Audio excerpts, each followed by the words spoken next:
Hello guys, angels, it's Uhimi Samang once again. And yeah, I'm here again to share another topic with you guys. Of course, yung na-open kong kaunting topic from my previous video. Is it important to have a beautiful physical appearance for you to get a boyfriend or girlfriend? So kayo, ano kaya yung view niyo about it? Yeah, for me, is it important for me to present myself beautifully? For example, because I like Pilot Garrett? Yeah, of course, 80% of it.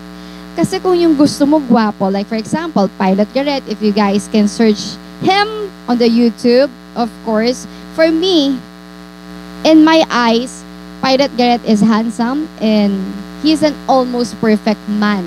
But of course, the other women will not look at him that way. But for me, in general, it's also important for you to take care of your physical appearance.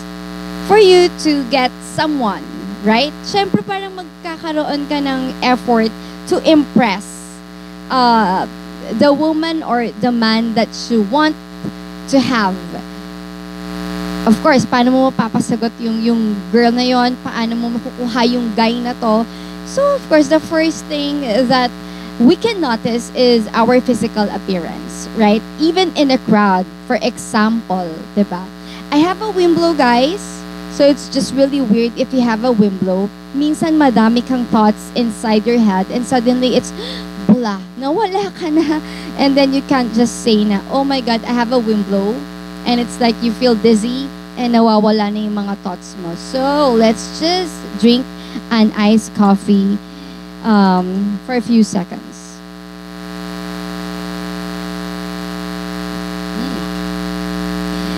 Yeah.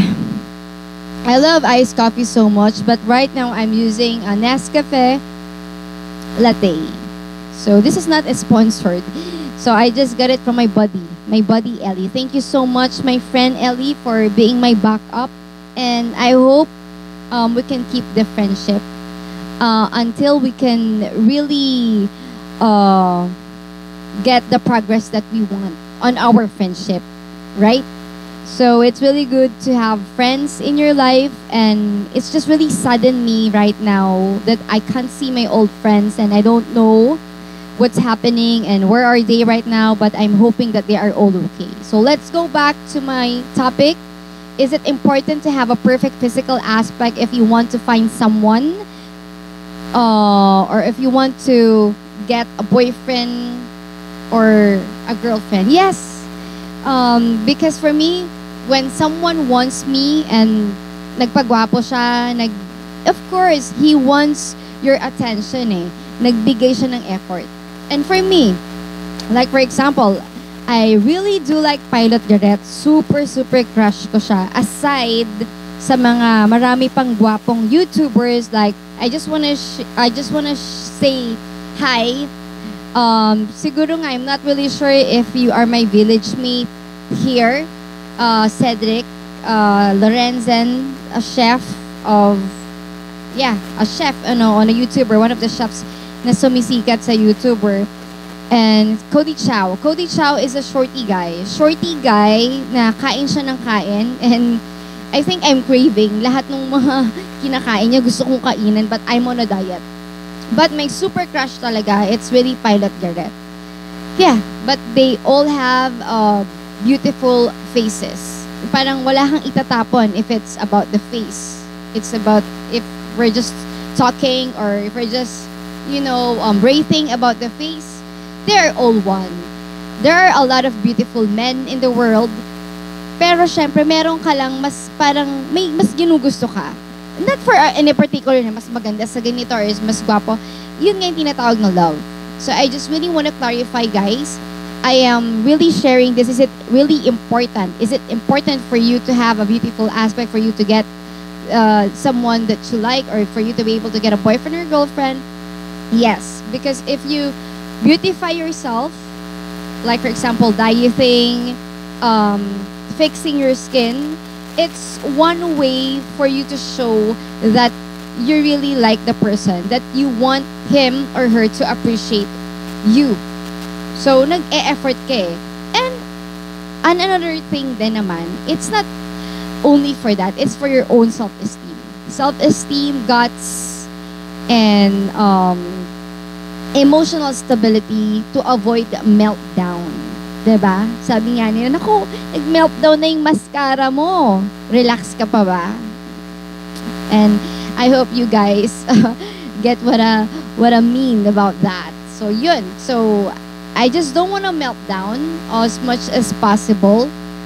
Yun nga, for example, if I can have Pilot Garrett and I'm really trying to do my best here to have him because I find him so handsome, and it's not bad to forward or make a move on a particular man that you want. Kasi ganun yung upbringing ko eh. You can just really tell a man if you want him. Sige, may pagka-spoiled na ako noong time na yon, and until now, syempre, ganun pa rin ako. And siguro kung hindi ka rin naman spoiled na babae, for me, it's okay as long as you are sensitive enough on how will you do it. Kasi kung paano mo yon gagawin, not necessarily na manggulo ka eh. No, we all have our own strategy and way how to get someone that we want. For me, I really like Pilot Garrett, so I just want to get his attention. If I can get his attention, so I'm very open na I'm not really in a good position right now. I'm not in a good position. I don't feel good about myself. Eh, paano yung kanta? Diba sabi naman ng kanta, love moves on mysterious ways. Diba? Love moves on a mysterious ways. Kahit minsan, ay, ganon, parang she's in an ugly position, tapos, parang nagsabi siya nung emotion niya sa particular guy. Well, you can just judge the situation. You can just judge the love. Malay mo, ma-in love nga sa akin. So, at least, you give an effort. I just remember nung high school ako with my old friends. Hi, Monet, wherever you are, and yung mga barkadas ko nung high school. Lagi kong sinasabi, I just don't wanna live on what ifs. Ikaw, gusto mo ba yon? What ifs. Kasi kung tumanda ka na, and parang ayokong mag-regrets. I don't wanna have that kind of emotion when I grow older na if I did that, if I did tell him, or if I did make a move on him, at least he will know that I like him, that I want him, then probably we are together right now. So alam mo yon, it's not bad for women to make a move. To make a move if you want someone. Sabi nga nung shirt ko, if you can guys read this, time is the new luxury. Time is gold. Time is the new luxury. Kailan mo pa to gagawin, di ba? Challenge yourself. If you can have someone, make a move. Pero siguro, kung talagang directly, the man will say na, I think, I don't feel the same way. And then, that's the time na you'll stop bugging the person. Pero, as long na hindi ka naman sinasamaan pa, I think there's still a chance for you to have that person if you really like. So let's go back to my topic. Is it really important to have a physical aspect, a good physical appearance or good physical aspect? 80%, I will say yes. It's really important to present yourself beautifully on the opposite sex or kahit nga same gender, but I'm not promoting a same sex here, but I do respect them. Yes, it's important for you to fix yourself because it's the first thing that you can notice to the person, to the other person that you like, and it's a one way for you to cut or to get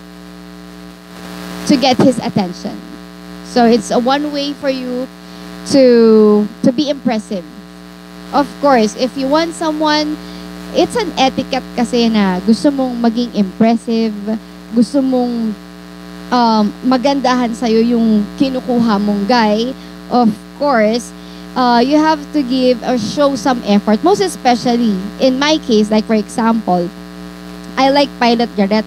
As you can see, he's very professional, and for other women naman, di ba, kung may magugustuhan tong si Pilot Garrett, how can you say no? Just like the song, Mamma Mia, how can I resist you? How can you just resist that kind of a man?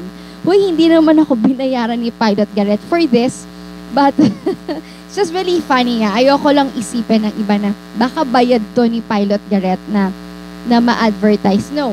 Actually, I really like Pilot Garrett. When I first saw his YouTube and I opened all of his YouTubes just lately, siguro kahapon, recently kahapon, yun, sabi ko, oh my God, how can I resist you? How can I resist him? For me, he's the perfect man. Yun yung masishare ko lang na I am really, doing my effort on trying to have him. Partly. And another issue. Sabi naman ng iba, bakit ba ang tatangkad daw ng boyfriend ko? Bakit ba matangkad? Ang liit ko. All of my exes were taller than me or tall boyfriends. And magugulat kayo, a lot are being judgmental of me. You are so shorty, Himi. You are so shorty. Why you're not getting a guy having the same height as you? Ako naman kasi, I don't know. It's just an accidental thing na nasanay lang ako na my boyfriend is really tall. Since I was in high school, my first boyfriend. Pero that was really purely wholesome. Siyempre, diba, kasama mo palagi, ganon. Nibigyan mo siya ng mga stuff. Parang ganun din pagkaibigan mo, diba? In a way. Pero hindi, nag-holding hands kasi kami. So, that's the difference. So, yun nga. Ayan na, ang monster pag ikaw ay na-wimblow. So, paano yan pag na-wimblow ka? And then, all of your thoughts are gone. Kailangan mo munang mag-coffee break. Sabi nga nila, to just relax your brain nerves. Wait lang, super init eh.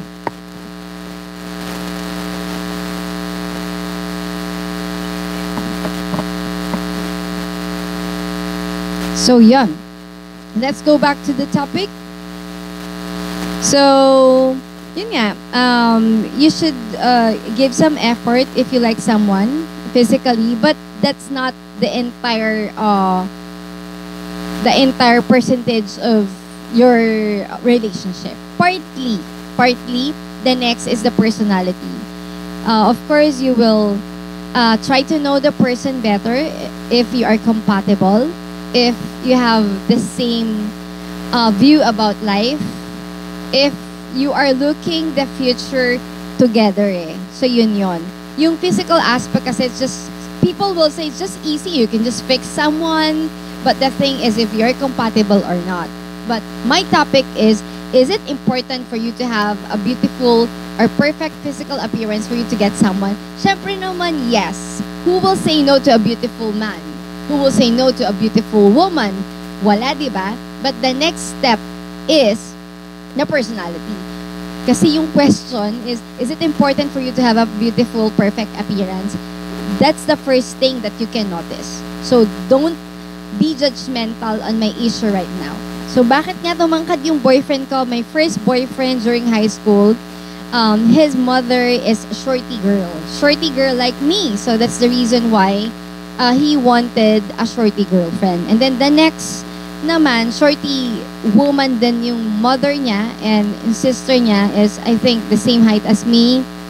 And the third, tall yung mother niya, but his sister is a shorty girl like me. So that's the reason why yung mga boyfriend kong nakuha, tall boyfriend, pero yung mga relatives nila or his mother is shorty girl like me.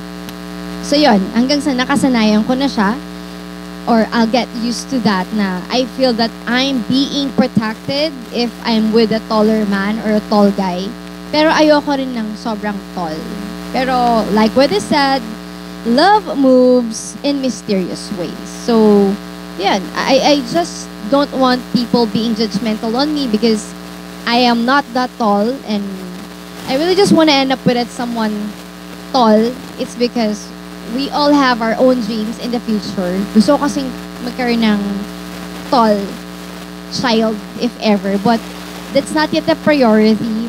But of course, I'm just sharing with you guys na let's stick to the topic. Is it important to have a perfect physical appearance? In a way. Kasi when you are making some effort para magustuhan ka ng isang tao, nakakatuwa eh. Nakakatuwa na, ay, grabe nagpapang-muscle na yung crush ni Peachy. Wow, really? Talagang iba na yung itsura niya, nagpa-match siya talaga. Parang nakakatuwa na, wow, he's doing that just for someone. Or, ako naman, I'm on a diet. But, my real personality, I hate to gain too much or beyond on the limit that I'm giving myself. Kasi it's my self-esteem, my self-confidence. And aside sa, wala pa akong money to buy new clothes. So, kailangan magkasya pa yung mga clothes ko nung high school until college. And it's so funny, yung problema ko sa baong pants ko, ay, nako, hindi na talaga siya kasya. So, I badly need to buy a new jeans because I really just forgot na yung size ng maong ko, I bought that on a low waist. Low waist or nasa hip measurement pala. It's not on my waist. So, it's just really a big problem for me right now. So, most of my bottom are leggings. So, I'm into leggings these days. Kasi, yun nga, I don't have a job. I'm still trying to get a job. And hopefully, this issue can enlighten everyone. I am not harming or putting down anyone's beauty. Kasi enhancement, it's all up to you. And just have an etiquette. Kasi pag may nakita akong maganda, ay, nagpatangos, nagpaputi, nagkaganito, I'm not that kind of person. I always make sure na there's an etiquette on how to relate on people when it comes to beauty issues. Kasi, ano to it's about the self-esteem eh. Alam mo yan, di ba? Self-esteem kasi to, and if you're beautiful talaga, you can easily go up. You can easily progress. Sabi nila, if you're really beautiful. Kaya nga, yun. So, that's my issue for right now. Is it important to have a perfect physical appearance? In a way, because that is the first thing that the person can notice on you. But that's not the entire issue of your relationship. That's not the entire percentage of having a relationship with someone. That's another topic. What am I trying to tell here? Is it important for you to have a beautiful physical appearance? Yes. Yes, of course, because that's first impression. This is the first impression that people can see on you before they will know you better, before they can know your personality or your character. So, I hope you guys appreciate my issue for today.